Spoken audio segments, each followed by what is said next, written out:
எல்லாருக்கும் வணக்கம். நான் உங்க எம்எஸ் பாஸ்கர். நம்ம நாட்டுல 10 வருஷத்துக்கு ஒரு தடவை மக்கள் தொகை கணக்கெடுப்பு எடுக்கிறாங்க.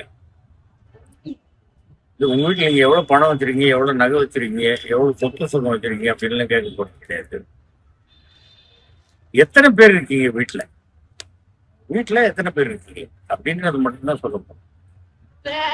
இது எதுக்காகன்னு கேட்டீங்க அப்படின்னாக்கா எவ்வளவு பேர் இருக்கிறாங்க, ஆண்கள் எத்தனை பேர், பெண்கள் எத்தனை பேர், குழந்தைகள் எத்தனை பேர், மூன்றாம் பாலினத்தவர் அவங்க எத்தனை பேர் அப்படிங்கிறது எல்லாத்தையும் தெளிவா அரசாங்கத்துக்கு நாம தெரிவிச்சாதான் அதுக்கு தகுந்த மாதிரி திட்டங்கள் போட முடியும்.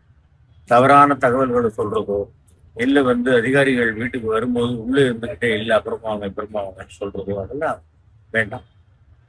நாம எத்தனை பேர் இருக்கிறோம், ஜனத்தொகை எவ்வளவு அப்படின்றத கணக்கெடுத்தால்தான் அது அரசாங்கத்திற்கு ஒரு ஈஸியா இருக்கும்.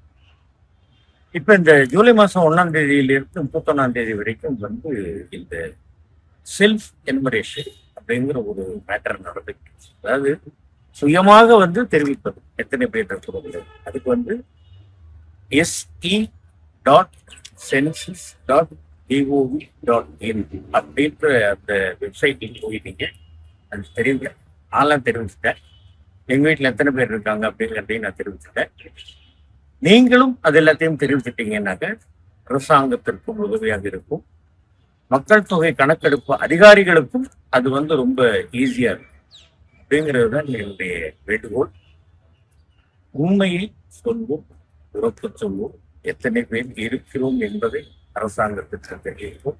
அரசாங்கத்தின் மூலமாக கிடைக்கக்கூடிய திட்டங்களை, நமக்கு கிடைக்கக்கூடிய பலன்களை நாம் பெறுவோம் அப்படின்னு உங்க எல்லாத்தையும் வேண்டுகிறேன். நன்றி.